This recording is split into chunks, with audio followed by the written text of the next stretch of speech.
नमस्कार, भक्ति व्रत कथा चैनल पर आपका स्वागत है। हुई माता की व्रत कथा सुनने मात्र से संतान की प्राप्ति और संतान की लंबी आयु प्राप्त होती है। तो आइए अब हम इस व्रत कथा को सुनते हैं। एक साहूकार था जिसके 7 बेटे, 7 बहुएं और एक बेटी थी।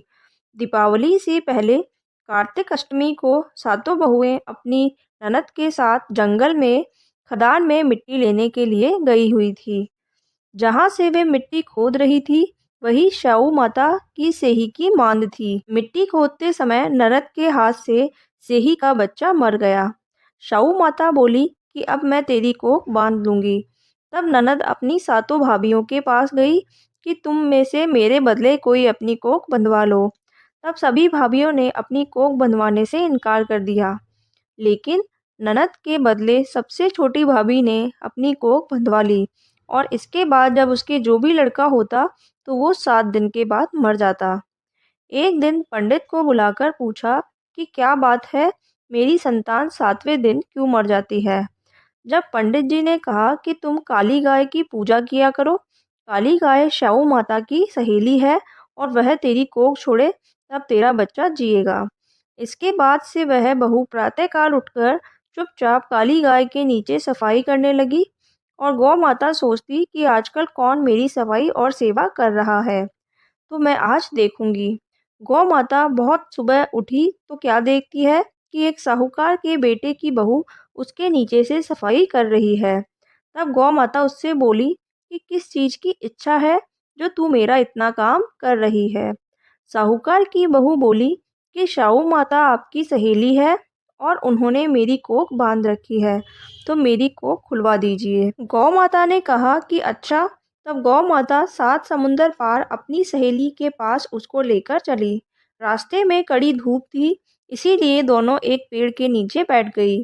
थोड़ी देर में एक सांप आया और उसी पेड़ पर गरुड़ पक्षी का बच्चा था, उसको मारने लगा। तब साहूकार की बहू ने सांप मारकर ढाल के नीचे दबा दी और बच्चों को बचा लिया। थोड़ी देर में गरुड़ पक्षी आया तो वहां खून पड़ा देखकर साहूकार की बहू के चोंच मारने लगी। तब बहू बोली कि मैंने तेरे बच्चों को मारा नहीं, बल्कि सांप तेरे बच्चों को डसने आया था। मैंने तेरे बच्चों की रक्षा की है। यह सुनकर गरुड़ पक्षी बोली कि मांग, तू क्या मांगती है। वह बोली कि हमें 7 समुंदर पार शाऊ माता रहती है, मुझे तू उनके पास पहुंचा दे।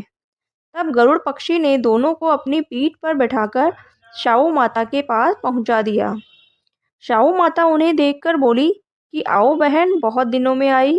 और फिर कहने लगी कि बहन, मेरे सिर में जूं पड़ गई है, तो उसे निकाल दो। तब साहूकार की बहू ने सलाई से उसकी जुएं निकाल दी। इस पर शाऊ माता प्रसन्न होकर बोली कि तूने मेरे सिर में बहुत सलाई गेरी है, इसीलिए तेरे 7 बेटे और 7 बहुएं हो। वह बोली कि मेरे एक भी बेटा नहीं है, 7 बेटे कहाँ से होंगे। साहूकार की बहू बोली कि मेरी कोख तो आपके पास बंद पड़ी है।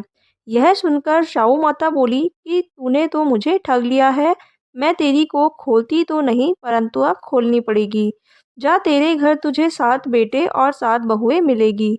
तू जाकर उजमन करना, 7 हुई बनाकर 7 कढ़ाई करना। ऐसा करने से माता प्रसन्न होगी। वह लौटकर घर आई तो वहां देखा कि 7 बेटा और 7 बहू बैठी है और वह खुश हो गई। उससे 7 हुई बनाई और उजमन किए तथा 7 कढ़ाई भी करी।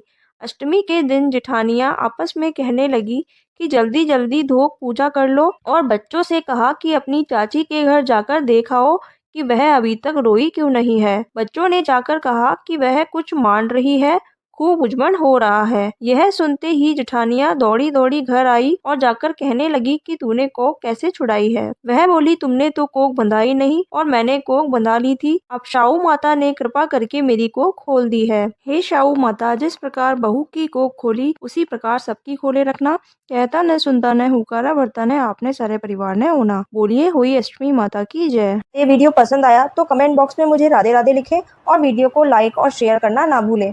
लेटेस्ट व्रत, त्योहार एवं कथाओं के वीडियो देखने के लिए YouTube चैनल को सब्सक्राइब करें। धन्यवाद।